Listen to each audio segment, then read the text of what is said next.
Bab 7. Al-Andalusia. Dalam kisah Islam dan umat muslim, perhatian biasanya diarahkan pada wilayah inti dunia Islam yang membentang dari Sungai Nil ke Sungai Oxus, meliputi Mesir, Suriah, Jazirah Arab, Irak, dan Persia. Tetapi penting juga melihat konteks sejarah Islam di tempat peradaban Islam langsung berbatasan dengan dunia luar. Di semenanjung Iberia, wilayah Spanyol dan Portugal, Islam berinteraksi langsung dengan Eropa Kristen.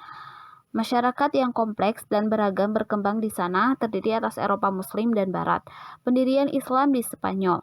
Setelah penaklukan yang cepat di Afrika Utara pada pertengahan abad ke-7 oleh Bani Umayyah, invasi Islam melambat beberapa waktu. Samudra Atlantik dan Laut Tengah seolah menjadi batas alam bagi kerajaan Islam baru. Dan akhir 600-an difokuskan untuk mengonsolidasikan daerah taklukan dan memasukkan penduduknya ke dunia Islam. Tetapi pintu penaklukan terbuka pada 710-an. Ketika pasukan muslim mulai merambah semenanjung Iberia dan memasukkan daerah jauh lain ke dalam kekuasaan Islam. Alasan penaklukan yang cepat di semenanjung tersebut telah lama diperdebatkan.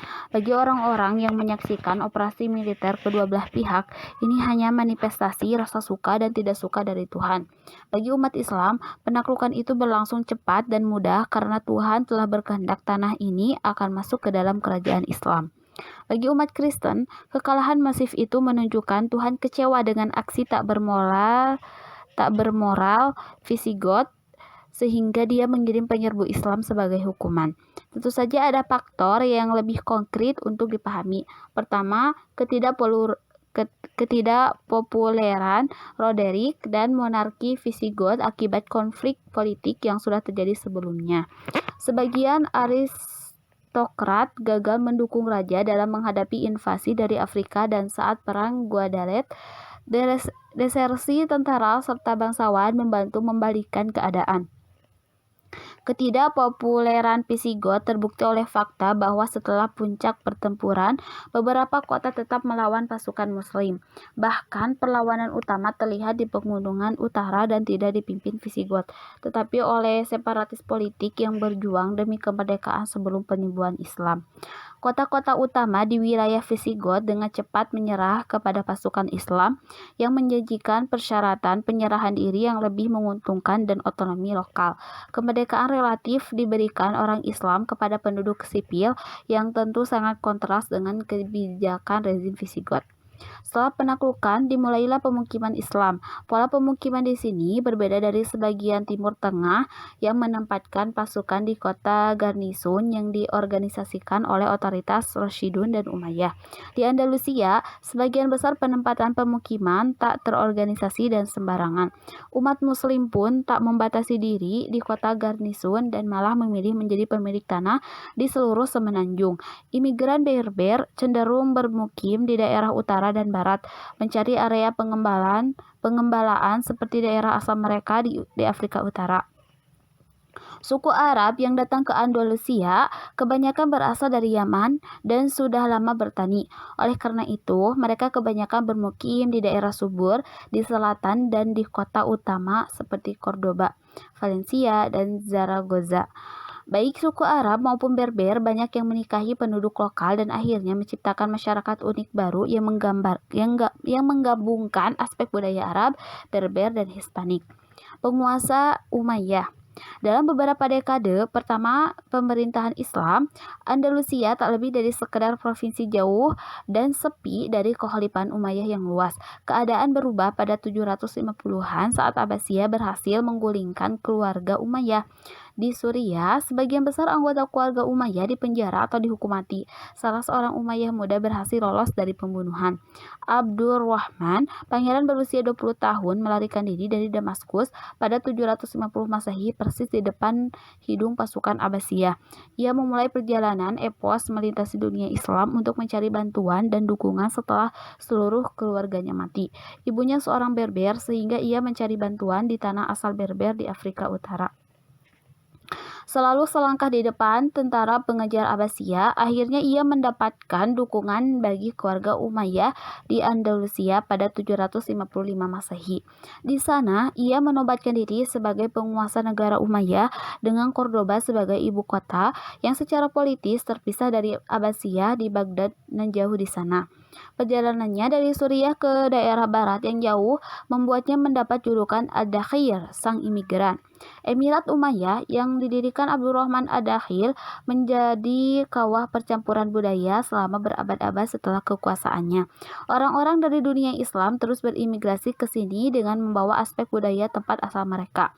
Selain itu, sebagian besar penduduk asli Hispanik masuk Islam pada akhir abad 800-an dan awal 900-an. Menjelang 950 Masehi, sekitar setengah penduduk semenanjung Iberia kemungkinan Muslim, dan menjelang 1100-an, orang Kristen hanya berkisar 20% dari jumlah penduduk. Muslim Arab, Berber, dan Hispanik bergabung menciptakan budaya Andalusia unik yang menyajikan latar belakang dan tradisi beragam di bawah bendera Islam. Bahkan orang Kristen yang tinggal di Andalusia mengadopsi budaya Islam dan mengembangkan bahasa, seni, dan adat Arab. Pengaruh budaya dan bahasa ini masih tampak hingga sekarang dalam bahasa Spanyol yang tetap memakai banyak kata pinjaman dari bahasa Arab. Orang Yahudi juga mendapat manfaat besar dari masyarakat Andalusia di seluruh Eropa. Orang Yahudi hampir tak diterima pada abad pertengahan dan pembunuhan berencana menjadi ancaman tetap bagi mereka. Tetapi di Spanyol, Islam, Yahudi mendapat kebebasan untuk menjalankan agamanya dan menjadi bagian integral masyarakat. Filsafat Yahudi mencapai puncaknya di Spanyol Islam dengan menghasilkan ilmuwan seperti Maimonides yang sekarang dikenal sebagai salah satu filsuf Yahudi terbesar sepanjang masa. Masjid Agung Cordoba dibangun selama 200 tahun di ibu kota Umayyah. Masjid ini terdiri atas 856 pilar yang sebagian besar berasal dari reruntuhan bangunan Romawi kuno. Puncak negara Umayyah di Spanyol terjadi selama pemerintahan Abdurrahman III dari 912 hingga 961 Masehi.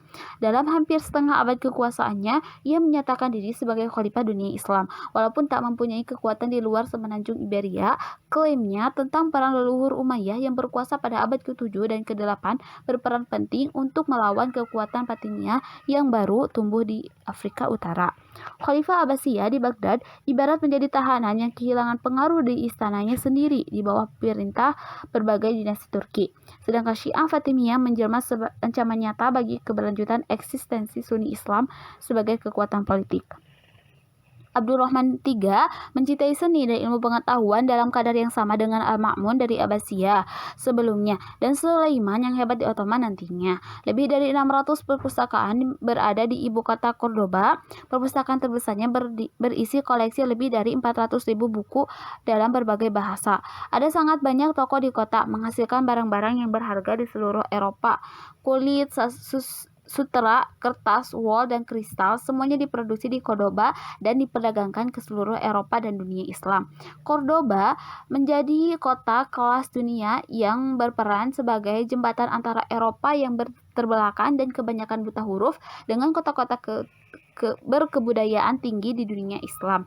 Jika ingin menjadi terpelajar, seorang Eropa akan bepergian ke Andalusia untuk hadir di tengah-tengah para cendekiawaan dan perpustakaan.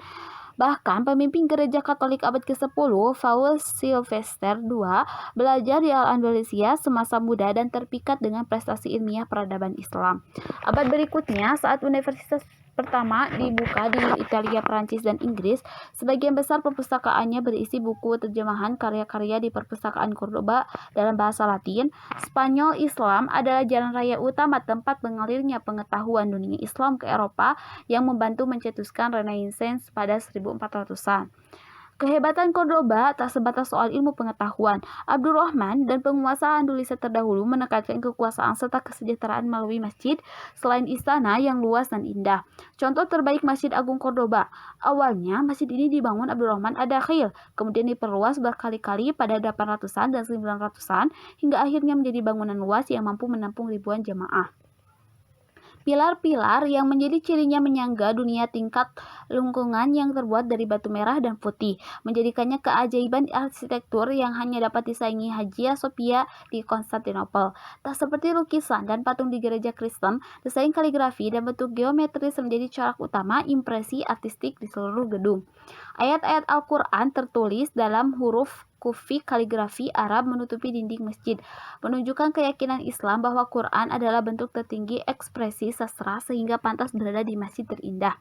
Prestasi arsitektural juga dicapai di wilayah sekuler saat Abdurrahman III membangun kota istana raksasa di luar Cordoba, Madinat Az-Zahra atau kota yang Inilah Versailles pada masanya memikat para pengunjung dari tempat yang jauh dengan misi diplomatik ke ibu kota Andalusia.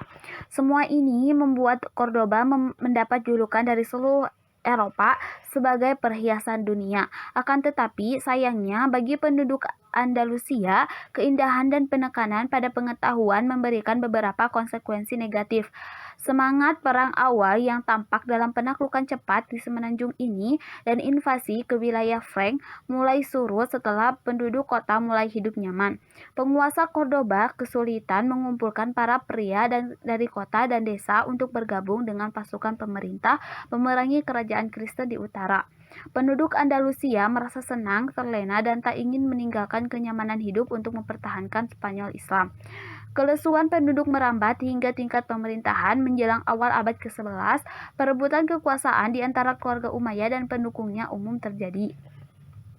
Bukannya fokus menghadapi musuh dari luar, para elit mengarahkan usahanya untuk melengkapkan faksi saingan dalam Cordoba. Kelompok-kelompok yang berebut kekuasaan terlalu bernafsu mendaftar pasukan Kristen dari utara dan Berber dari Afrika untuk mendukung maksud mereka. Pada 1009, Sulaiman II menggulingkan anggota Bani Umayyah yang lain dengan pasukan yang hampir semuanya berasal dari Kastilian dan Berber. Ia menyerbu Cordoba dan menyatakan diri sebagai khalifah. Hal ini menimbulkan serangan balas dendam, lalu penyerangan kembali pada tahun berikutnya. Masyarakat yang toleran dan stabil pada abad ke-10 segera tenggelam dalam lumpur perebutan kekuasaan dan perang sipil. Sepanjang 1010-an hingga 1020-an, persatuan politik Al-Andalusia bubar menjadi banyak negara bagian, masing-masing disebut taifo yang saling bersaing. Periode Taif dan reformer Berber. Periode Taifa di Andalusia berlangsung pada abad ke-11. Kata Taifa, jamak dari Tawaif, bersumber dari Quran yang memperingatkan Muslim untuk menciptakan perdamaian di antara dua Tawaif atau pihak yang bersengketa. Tetapi perdamaian dalam periode ini merupakan barang mewah. Persaingan etnis antara Arab Berber dan Muslim Iberia menjadi pusat konflik. Sejak raja-raja kecil di seluruh semenanjung bersaing menggantikan Bani Umayyah yang sudah jatuh, kota-kota yang pernah menjadi bagian penting negara bagian Umayyah seperti Cordoba, Sevilla, Toledo, Granada, dan Zaragoza menjadi kerajaan kecil merdeka yang terus-menerus berperang. Andalusia yang dulu pernah makmur segera hancur menjadi puing-puing saat perang saudara puluhan tahun membinasakan negeri tersebut. Penulis pada zaman itu seperti Ibnu Hazm yang juga ahli hukum, ahli sejarah dan filsuf meratapi kehancuran tanah pertanian dan desa yang tenang oleh pasukan yang saling bersaing. Ketika para raja Taifah berperang demi meraih kekuasaan atas Andalusia, hasilnya sungguh disayangkan dan sangat ironis bagi Islam di Iberia. Satu-satunya pemenang dalam periode Taifah adalah negara bagian Kristen di utara. Sejak penaklukan awal Iberia awal 700-an, bagian paling utara semenanjung ini tak terjangkau kendali Islam. Beberapa negara Kristen kecil berdiri setelah penaklukan dan dilindungi dataran tinggi pegunungan. Dengan mudah mereka menjauhkan diri saat Andalusia menjadi negara kesatuan. Tetapi ketika Andalusia terpecah belah, raja-raja Kristen pun mengambil keuntungan. Banyak raja Taifah yang meminta bantuan pasukan Kristen dalam konflik melawan sesama Muslim. Tindakan semacam ini dipandang sebagai skandal oleh masyarakat Islam awal dan orang-orang soleh saat itu. Tetapi bagi raja-raja Taifah, kekuatan dan kendalilah yang paling penting, tak peduli apapun ideologinya. Dengan ikut campur dalam peperangan antar Muslim, negara-negara Kristen seperti Castile, Leon, dan Navarre mampu meningkatkan kekayaan dan wilayahnya sendiri atas biaya orang Islam. Dalam satu kesempatan, Taifah Tornado membayar sejumlah besar uang kepada kerajaan Navarre untuk menyerang Zaragoza. Sementara itu, kubu diserang membayar Castile untuk menyerbu daerah pedalaman Toledo, membasmi penduduknya, dan merampas demi kemakmuran sendiri. Orang Islam membayar orang Kristen untuk menyerang dan melemahkan orang Islam lain dalam sejarah hitam Andalusia. Hasilnya berupa hilangnya tanah yang luas serta tumbuhnya militer dan ekonomi negara-negara Kristen Spanyol. Hancurnya Toledo pada 1985 oleh Castile menjadi kehilangan simbolik dan strategis yang penting. Karena terletak di tengah-tengah Iberia, kejatuhan Toledo bermakna bahwa kekuatan Kristen kini dapat langsung mengancam negara Taifah manapun, bahkan yang jauh di selatan. Baru saat itulah para raja Taifah sadar mereka tidak dapat bertahan melawan raja-raja Kristen lebih lama lagi dan mulai meminta bantuan dari dunia Islam lainnya. Pertolongan itu datang dalam bentuk gerakan Puritan dari Afrika yang dikenal dengan nama Murabitun. Gerakan Murabitun didirikan di gurun Maroko, di sepanjang rute perdagangan yang menghubungkan Afrika Utara dan kerajaan kaya di Afrika Barat. Penduduk di sana adalah orang Berber yang telah masuk Islam berabad-abad lalu setelah penaklukan Islam di Afrika Utara pada 600-an. Menjelang abad ke-11, hampir seluruh suku Berber bernama Islam. Namun banyak dari mereka yang berpegang pada keyakinan dan peribadatan pra-Islam. Aliansi suku pra-Islam sungguh kuat, tak seperti persaingan suku Arab pra-Islam di Jazirah Arab. Salah seorang ahli teologi Berber, Abdullah bin Yasin, berusaha membawa masyarakat Berber lebih dekat dengan Islam tradisional pada pertengahan abad ke-11. Ia menamakan gerakannya Murabitun yang berarti orang yang berpegang teguh, mengutip ayat Quran yang menuntut Muslim untuk berpegang teguh di jalan Allah. Bahasa Spanyol dan Inggris menyebutnya sebagai dinasti Almoravid, nama yang dikenal sekarang. Pada dasarnya gerakan ini sederhana, sesuatu yang membuatnya kian populer. Ibnu Yasin mendeklarasikan bahwa Murabitun punya 3 tujuan: memperjuangkan kebenaran, mencegah ketidakadilan, dan menghilangkan pajak-pajak yang tak islami. Dan jika ada 2 golongan dari orang yang beriman itu berperang, hendaklah kamu mendamaikan keduanya. Tetapi kalau yang satu melanggar perjanjian terhadap yang lain, hendaklah yang melanggar perjanjian itu kamu perangi sampai kembali pada perintah Allah. Al-Hujurat ayat 9. Gerakan Murabitun berkembang dengan pesat sepanjang abad ke-11 tanpa penaklukan. Pesan mendasar dan gaya hidup sederhana Murabitun tampak menarik bagi suku-suku Berber. Hal ini mengingatkan akan kesederhanaan dan kelugasan Nabi Muhammad. Sama seperti banyak orang Arab menerima Islam dengan sukarela pada abad ke-7. Sebagian besar suku Berber bergabung dalam persekutuan Murabitun tanpa paksaan. Menjelang 1180-an, gerakan ini meluas dari Afrika Utara ke daerah kaya Ghana di Afrika Barat. Pertumbuhannya yang cepat dari gurun Sahara memperlihatkan perbedaan yang mendasar dari Islam Spanyol. Saat peradaban Islam mapan sudah ada di Andalusia selama ratusan tahun, gerakan Murabitun menjauh dari kekayaan dan kemewahan kehidupan kota. Para pejuang Berber tangguh dan siap bertempur. Inilah sifat yang diperhatikan oleh raja-raja Taifah kecil di Andalusia. Saat Reconquista Kristen mengancam eksistensi Spanyol Islam, para raja Taifah memohon bantuan kepada Murabitun. Di bawah pimpinan Alfonso VI dari Kastil, pada akhir 1000-an Reconquista mencapai benteng kota Sevilla, sebuah pusat politik utama Islam di Spanyol.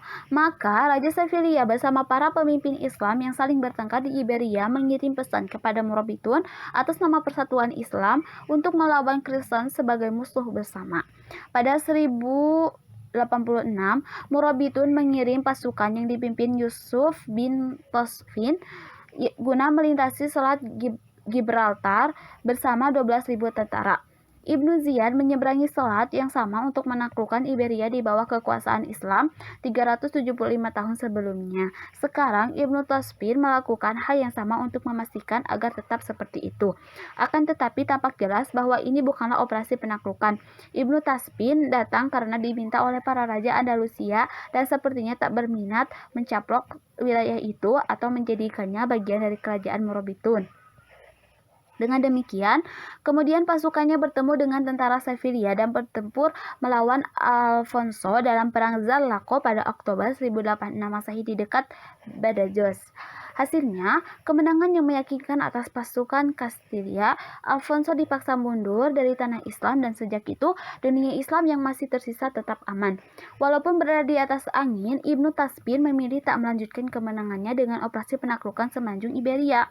Malahan ia mundur dengan sebagian besar pasukan untuk kembali ke Afrika Utara di tempat yang tadi usik kompleksitas politik Taifah Andalusia.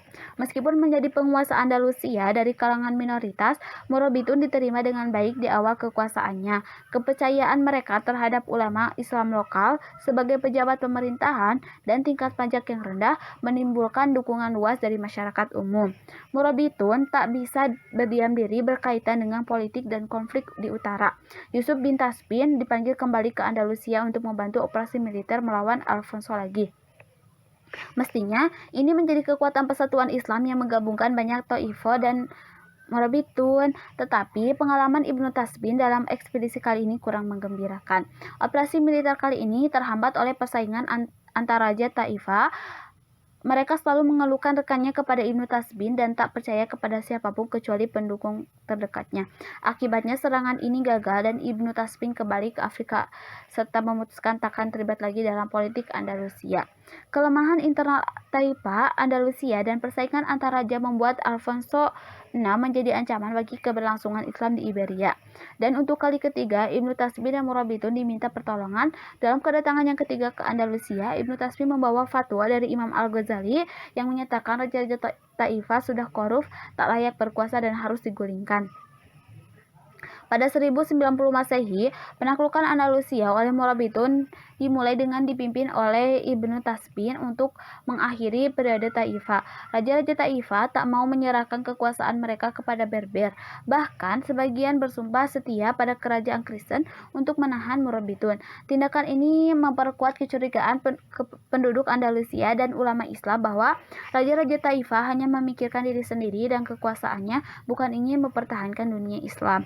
Pemberontakan umum untuk mendukung Murabitun pecah di seluruh Andalusia dipimpin para ulama yang menuntut kembalinya kejayaan masa lalu.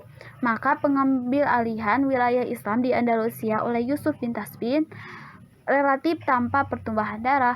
Saat raja-raja Taifah digulingkan, satu demi satu mereka diasingkan ke Afrika Utara, sehingga perselisihan remeh mereka tak lagi menyebabkan perpecahan di Andalusia. Dalam waktu 10 tahun, seluruh negara Taifah telah menyerah pada Murabitun, kecuali Zaragoza. Rajanya cukup bijak untuk menyadari kekuatan Berber dan menandatangani kesepakatan persekutuan.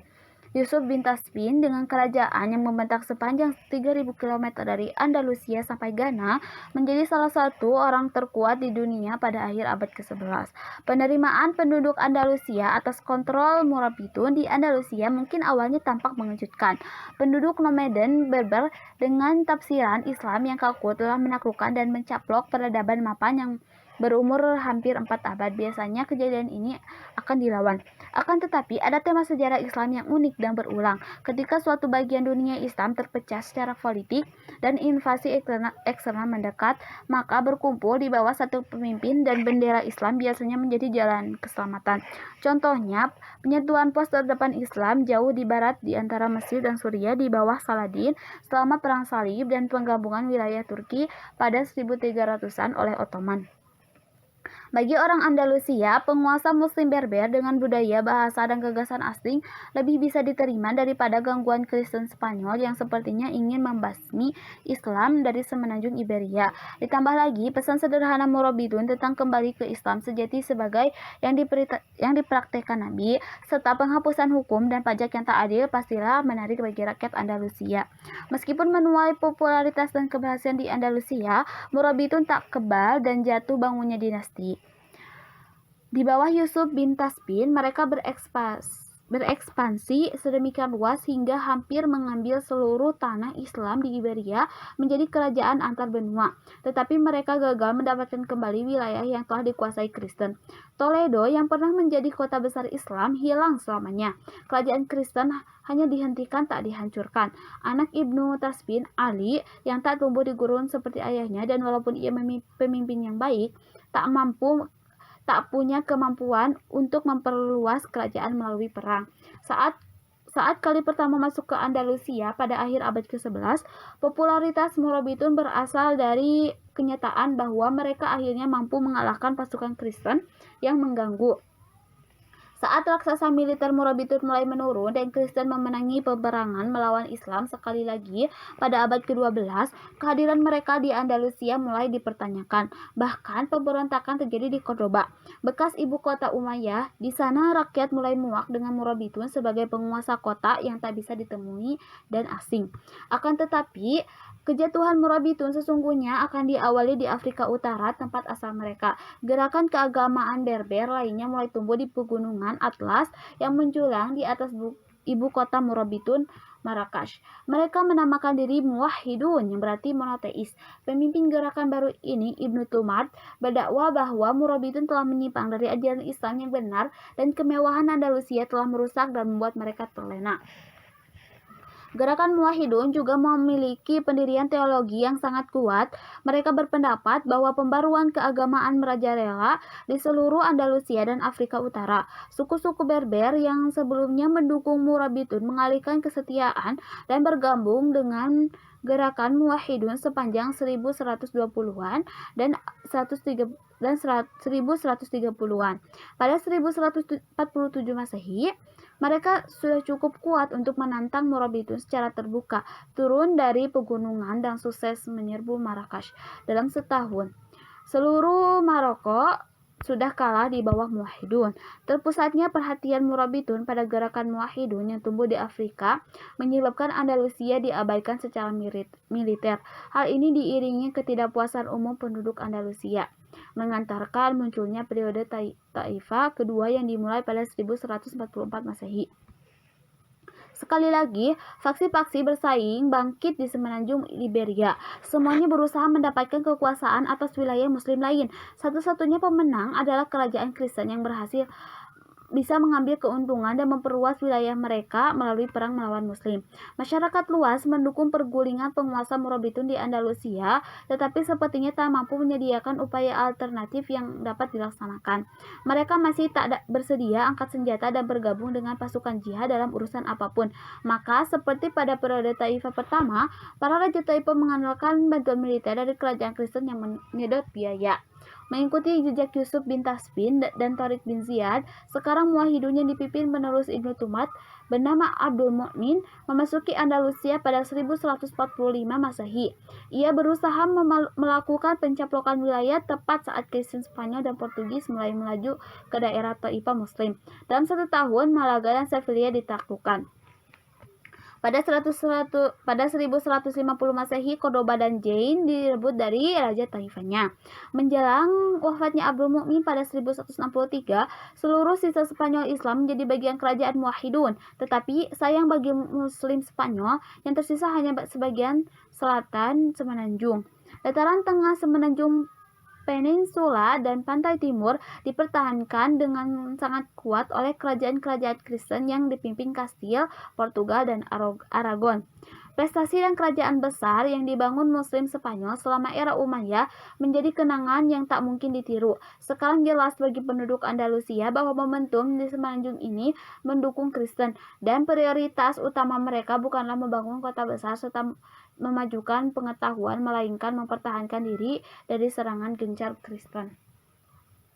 Kedatangan Muwahhidun mendorong kebangkitan Islam. Andalusia memusatkan perhatian pada ibadah Islam. Munculnya banyak ulama di semenanjung ini menjadi saksinya. Mungkin yang paling termasyhur di antaranya itu Ibn Rushd yang dikenal sebagai Averroes di Eropa. Seolah membangkitkan kembali cendekiawan Muslim terdahulu pada keemasan, ia seorang serba bisa yang menulis tentang berbagai topik dari filsafat, fisika, hingga psikologi. Sumbangannya yang paling langgeng di bidang fikih, walaupun mengikuti fikih sebagaimana umumnya orang Afrika Utara dan Andalusia. Ia mengarang ensiklopedia perbandingan fikih berjudul Bidayatul Mujtahid wa Nihayatul Muqtasid. Berabad Kemudian, buku ini tetap menjadi salah satu buku fikih utama yang memerinci perbedaan pendapat dari banyak mazhab dalam Islam. Mistikus Ibnu Arabi dan Abu Hasan As-Sadili juga muncul selama dinasti Muwahhidun. Mereka berusaha menginspirasi muslim secara spiritual untuk memperbaiki hubungan dengan Tuhan. Tak diragukan lagi, ini merupakan reaksi atas iklim politik yang suram di Andalusia dan Afrika Utara. Muwahhidun sebagian besar mengikuti pola yang sama dengan Murabitun. Keduanya muncul dari lingkungan gurun yang keras di Maroko. Mereka berusaha memperbaiki hal-hal yang dipandang sebagai penyakit sosial dan kelemahan politik di wilayah itu. Keduanya menahan Reconquista Kristen di Iberia, dan keduanya melemah saat generasi penerus kehilangan semangat dan dorongan yang dikembangkan nenek moyangnya di gurun Afrika Utara. Di Andalusia, Muwahhidun mengalami kemunduran saat konflik keluarga berebut kekuasaan mengemuka. Akhir abad ke-12 menjadi saksi timbulnya perang saudara di Andalusia digabung dengan majunya kerajaan Kristen. Tetapi kali ini tak ada pergerakan keagamaan Berber yang baru untuk menggantikan tempat mereka. Granada. Seperti yang telah dilakukan selama ratusan tahun, Kristen Spanyol mengambil keuntungan dari kelemahan dan perpecahan Islam. Paus Innocent II bahkan menyerukan perang salib pan-Eropa untuk menyerang Muwahhidun. Pada 1212, para kesatria Spanyol, Portugis, Prancis, dan Inggris berkumpul di dekat rangkaian pegunungan Sierra Morena yang menjadi batas antara kekuasaan Islam dan Kristen di Iberia. Di bawah pimpinan Alfonso VIII dari Kastil, pasukan perang salib berhasil melintasi pegunungan untuk menyerang serombongan besar pasukan Muwahhidun. Di perang Las Navas de Tolosa atau Al-Rukub, menurut umat muslim, kekuatan Islam benar-benar habis. Lebih dari 100.000 korban perang dari kubu muslim membuat tulang punggung kekuatan Muwahhidun patah. Alasan kekalahan peperangan itu tak sepenting akibat bencana tersebut.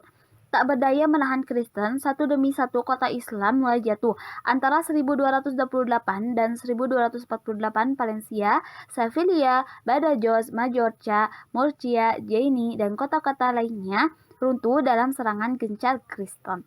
Pada 1236, Cordoba jatuh ke tangan Kastil, ibu kota bersejarah di awal Islam Spanyol, dengan masjid agung, perpustakaan, istana, dan taman yang monumental, tak mampu menahan pasukan Kastilia.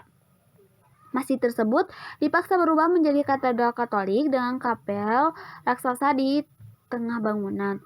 Tata letak bangunan tersebut yang curugnya menghadap Mekah dan para sastra Qur'ani di dinding, semuanya tetap ada mengelilingi kapel Kristen, dan ironisnya menjadi saksi sejarah sebagai tempat peribadatan Islam. Pada abad ke-16, Kaisar Roma Suci akan mencela perubahan masjid itu menjadi katedral, menyebut bangunan yang amat indah itu telah diubah menjadi sesuatu yang biasa dan umum. Akan tetapi, tak seluruh Andalusia kalah setelah jatuhnya Muwahhidun. Emirat Granada yang memanjang di pantai selatan Iberia tetap merdeka dari kekuatan Kristen. Di sana, satu dinasti Arab bernama Nasrid berkuasa dan mampu bertahan selama 1 atau 2 abad lebih. Mereka berasal dari Bani Khazraj, salah satu suku yang menerima Nabi di Madinah setelah hijrah dari Makkah pada 622 Masehi. Dengan cara yang sama, Nasrid menerima para pengikut Nabi Muhammad yang hijrah dari Iberia Kristen 600 tahun setelah hijrahnya Nabi. Peristiwa hijrahnya Nabi menandakan awal negara Islam dan era baru kekuatan Islam di Jazirah Arab. Tetapi kedatangan umat Islam di Granada menandakan akhir kekuasaan Islam di semenanjung Iberia. Inilah negara bagian Islam yang tersisa dari Andalusia. Akan tetapi, Nasrid di Granada tak pernah benar-benar independen. Mereka hanya bisa lolos dari pencaplokan dengan membayar upeti ke Kastilia. Setelah jatuhnya Muwahhidun, pola politik kotor Taifah yang menghadapkan negara Islam satu sama lain untuk membatalkan diri pun muncul kembali. Dengan perpecahan seperti itu, karena kegunaannya di mata Kastilia, Granada bisa lolos dari pencaplokan. Granada menjanjikan pada Kastilia bantuan militer dan upeti emas yang berasal dari tambang kaya di Mali, Afrika Barat. Bahkan Nasrid membantu beberapa penaklukan Kristen atas kota-kota Andalusia lain pada pertengahan abad ke-13. Selain itu, orang luar mendominasi ekonomi Granada. Misalnya, pedagang dari kota negara Italia yang sedang naik dan mengontrol ekspor ke Eropa. Perdagangan dua arah dengan dunia Islam lainnya hampir tak ada. Hanya Kristen Eropa yang mendapatkan manfaat dari sumber daya Granada yang perlahan mengering. Sistem semacam ini jelas-jelas tak akan bertahan lama. Meskipun dalam posisi bertahan di pinggir selatan Iberia pada akhir kemunduran yang panjang dan menggemparkan, tradisi Islam dalam arsitektur yang indah serta megah berhasil mendirikan monumen terakhir bagi Islam Spanyol. Alhambra menjadi benteng pertahanan yang terletak di atas karang dan pemandangan ke kota Granada. Benteng ini berfungsi selama ratusan tahun. Para emir Granada memilih mengembangkan dan memperindah benteng tersebut sebagai istana. Dan seiring gelombang kedatangan Muslim dari seluruh Andalusia, istana tersebut menjadi contoh sempurna tentang seluruh sejarah artistik Islam Spanyol. Lengkung tapal kuda Umayyah serta pola geometris Morabitun dan Muwahhidun yang terkenal dilengkapi inovasi Granada dan arsitektur Kristen baru, berpadu menciptakan bagian puncak yang unik. Taman, air mancur, dan serambi bertiang menciptakan lingkungan yang mengingatkan pada kota-kota Andalusia yang telah jatuh seperti Cordoba dan Sevilla. Akan tetapi, Alhambra lebih dari sekedar replika monumen sebelumnya. Istana ini juga menciptakan gaya yang sepenuhnya baru, yang kemudian ditiru Eropa dan dunia Barat. Alcázar dari Sevilla, yang dibangun sebagai istana kerajaan oleh Castilla, tak lama setelah Alhambra meniru mentah-mentah gaya istana Nasrid, termasuk taman, halaman dalam, dan lengkungannya. Sekolah dan masjid di seluruh Afrika Utara juga mendapatkan inspirasi dari Alhambra, menjadikannya warisan arsitektural selama berabad-abad. Mungkin ciri Alhambra yang paling mengejutkan adalah semboyan Emirat Granada yang diplester di seluruh dinding. Wala ghalib illallah, yang berarti tiada pemenang selain Allah. Ini semboyan yang pas bagi sebuah negara bagian yang menampilkan sisa-sisa peradaban Islam di Andalusia. Bahkan saat musuh mengepung Granada yang rentan, semboyan tersebut mengingatkan bahwa keimanan mereka kepada Tuhan yang Maha Kuasa tak dapat dikalahkan, meskipun terjadi kemunduran politik di semenanjung itu. Mungkin yang paling ironis adalah kenyataan bahwa slogan tersebut tetap terpasang di dinding, bahkan setelah Raja Kristen yang menang mendiaminya pada 1492 Masehi. Saat Granada menyongsong ujung masa keemasan Andalusia, lingkungan politik di sekitar terus melemahkannya sehingga membawanya pada kehancuran. Ancaman Castilla pada Nasrid di utara tetap menjadi masalah. Upeti tahunan hanya memperkuat negara Kristen dan melemahkan Granada. Sementara itu, dinasti Marinid Berber yang menguasai Afrika Utara juga muncul sebagai ancaman sehingga Granada dikelilingi negara-negara yang memusuhinya. Toh, di tengah lingkungan yang tak mendukung, Granada bisa bertahan menghadapi kemajuan Kristen. Granada dapat bertahan dengan sangat kuat karena dilindungi rangkaian pegunungan dan banyak benteng bertebaran di wilayahnya. Emirat Granada pun mampu lolos dari penaklukan yang telah menjatuhkan Andalusia. Akan tetapi, bukan invasi eksternal yang membawa akhir bagi Islam Spanyol, melainkan perselisihan internal. 1480-an adalah tahun intrik istana dan konflik keluarga. Emir Granada Abu al-Hasan digulingkan dan diasingkan oleh anaknya sendiri, Abu Abdullah Muhammad XII pada 1482. Muhammad XII yang dikenal sebagai Boabdil oleh orang Spanyol dinyatakan sebagai pemberontak terhadap Tuhan oleh golongan itu, menyebabkan semakin dan sungguh tindakannya itu menyebabkan semakin turunnya politik Islam di semenanjung Iberia. Saat ia mengumpulkan pasukan untuk melawan ayahnya, Castilla tidak menyurutkan tekanan terhadap Granada. Perpecahan Islam ditambah artileri canggih di tangan Kristen membuat perebutan benteng-benteng strategis di seluruh wilayah Granada berlangsung cepat. Hanya beberapa dekade setelah Ottoman menggunakan meriam, untuk menaklukkan Konstantinopel pada 1453 dan memasukkan Islam ke Eropa Timur, pasukan Kristen menggunakan teknologi yang sama untuk menghapusnya dari Eropa Barat.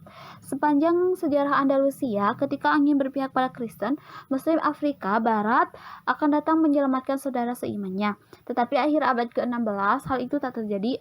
Kerusuhan sipil di Afrika Utara menyebabkan penguasanya sibuk dengan masalah sendiri, dan usaha diplomatik Kastilia secara efektif telah mencegahnya terlibat dalam urusan Granada.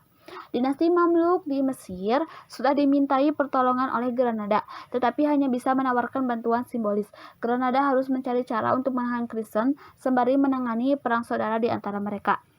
Akhirnya, tugas penting seperti itu terbukti mustahil.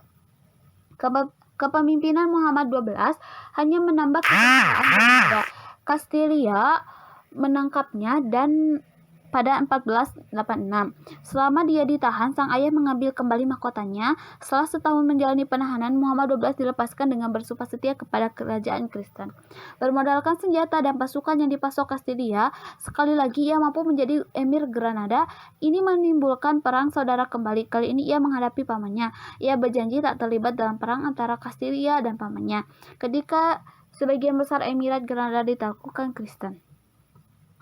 Menjelang 1490 Masehi, Granada satu-satunya kota tersisa yang masih diperintah oleh Muslim di semenanjung Granada. Raja Katolik terkenal Ferdinand dan Isabella menyatukan Kastilia dan Aragon serta menyiapkan jalan bagi Spanyol modern. Mereka tak berniat membiarkan Granada bertahan sebagai kota Islam merdeka di tengah-tengah persatuan Spanyol Kristen, meskipun sudah dibantu Muhammad XII.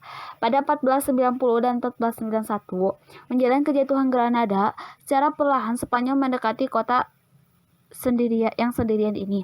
Bahan-bahan pokok dihalangi masuk, pengungsi membanjiri kota, dan rasa putus asa menyelimuti penduduk.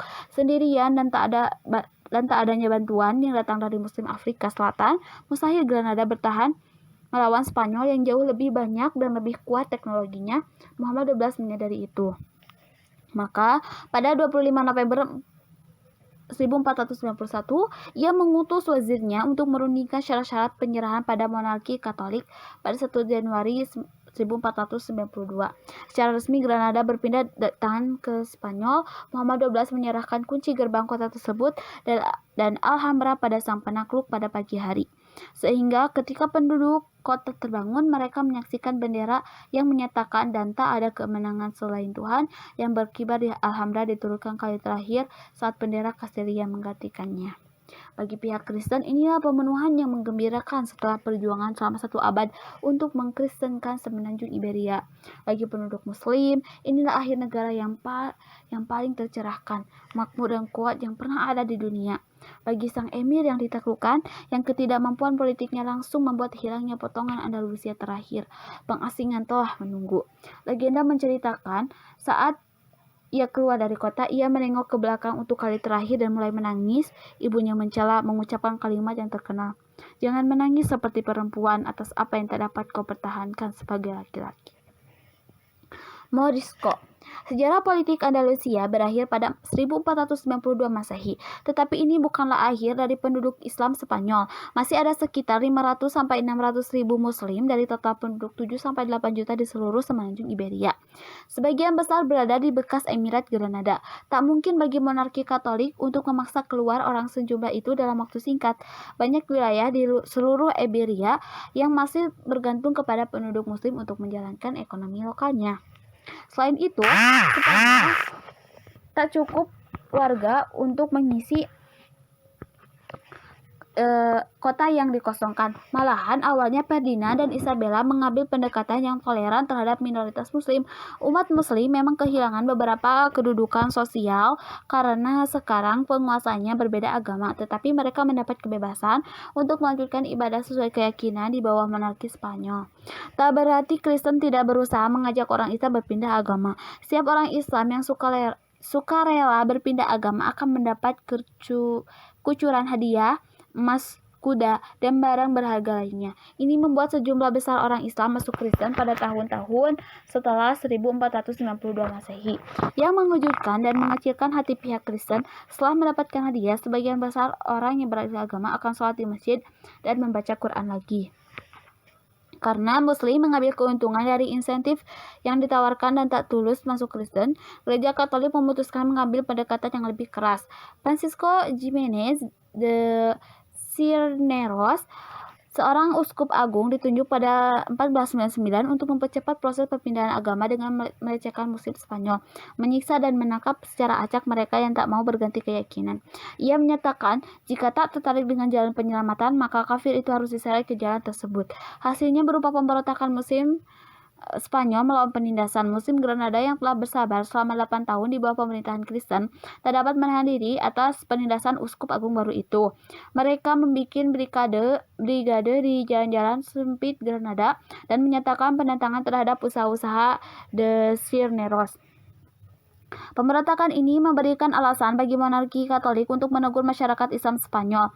Pemberontak Muslim diberi dua pilihan, hukuman mati atau masuk Kristen dengan ganjaran pengampunan resmi. Sebagaimana pilihan sebelumnya, Muslim Granada memilih masuk Kristen dan gelombang besar pembaptisan di kota yang tadinya mayoritas Muslim pun dimulai.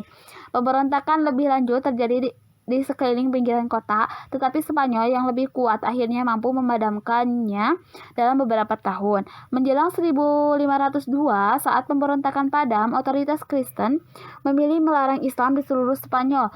Seluruh orang Islam diberi pilihan untuk pindah agama, keluar dari Spanyol atau mati, seperti penduduk Granada. Muslim di seluruh Spanyol pun memilih masuk Kristen. Segera monarki Katolik dapat menyombongkan diri telah menjadikan semua penduduk beragama Kristen dalam beberapa tahun. Akan tetapi, kenyataannya Islam tetap hidup di Spanyol di bawah tanah. Bekas Muslim yang disebut Morisco oleh Spanyol menyatakan masuk Kristen untuk menghindari hukuman yang tak kena henti. Mereka tetap hidup sebagai Muslim secara rahasia di rumahnya sendiri.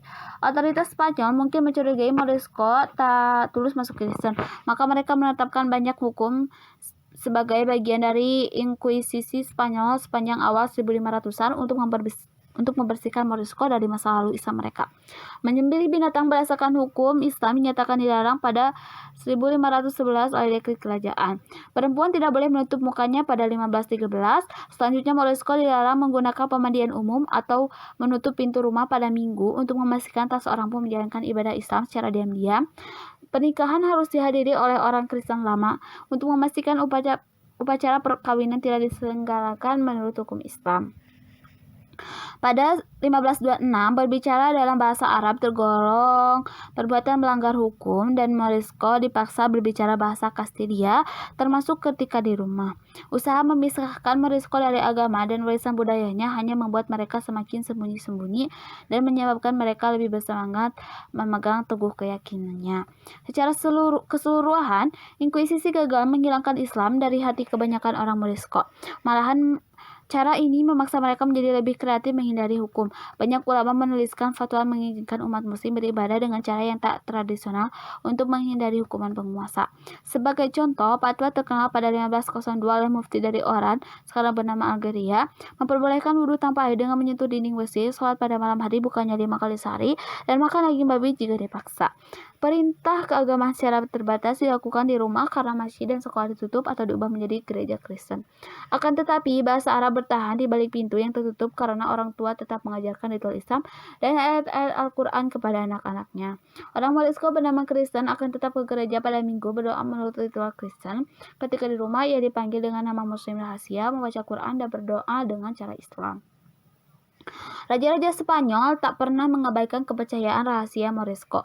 Bahkan 100 tahun setelah penaklukan Granada, jelas terlihat monarki Spanyol dan gereja Katolik gagal mengganti agama Morisco. Semakin banyak Morisco yang tertangkap oleh Inkuisisi saat sedang beribadah dan hukuman yang dijatuhkan tak menggetarkan yang lain.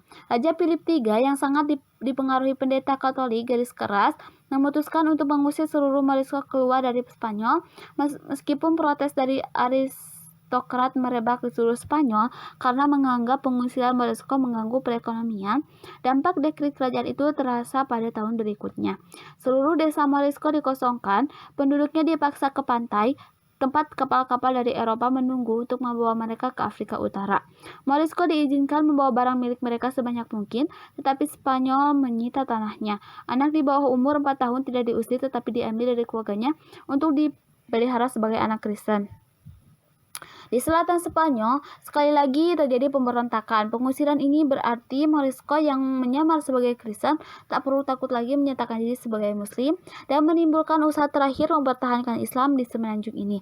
Kali pertama dalam 100 tahun, azan kemudian berkumandang di lembah dan perbukitan Spanyol. Salat berjamaah yang tak pernah terlihat lagi selama bertahun-tahun sejak kejatuhan Granada sekali lagi diadakan. Hari kejayaan Islam memang telah berlalu, tetapi para pemberontak meski dengan cepat dapat dikalahkan Spanyol, mampu membangkitkan kenangan akan Andalusia dan 800 tahun sejarahnya untuk kali terakhir. Pada 1614, seluruh orang Morisco sudah pergi dan pemberontakan dipadamkan. Ada laporan yang menyatakan entah bagaimana terdapat orang Morisco yang berhasil tetap tinggal di Spanyol dan terus mengamalkan ajaran Islam secara sembunyi-sembunyi selama sekian abad, tetapi kepingan komunitas muslim ini tak lebih dari bayangan di Andalusia. Meskipun telah memberikan sumbangan bagi sejarah semenanjung Iberia dan Eropa, Islam sudah lenyap dari Spanyol. Tetapi meski mengalami kejatuhan di titik terluar barat, Islam mulai bangkit kembali dari timur. Tempat Ottoman akan memperkenalkan Islam kembali ke Eropa dan memimpin masa keemasan baru.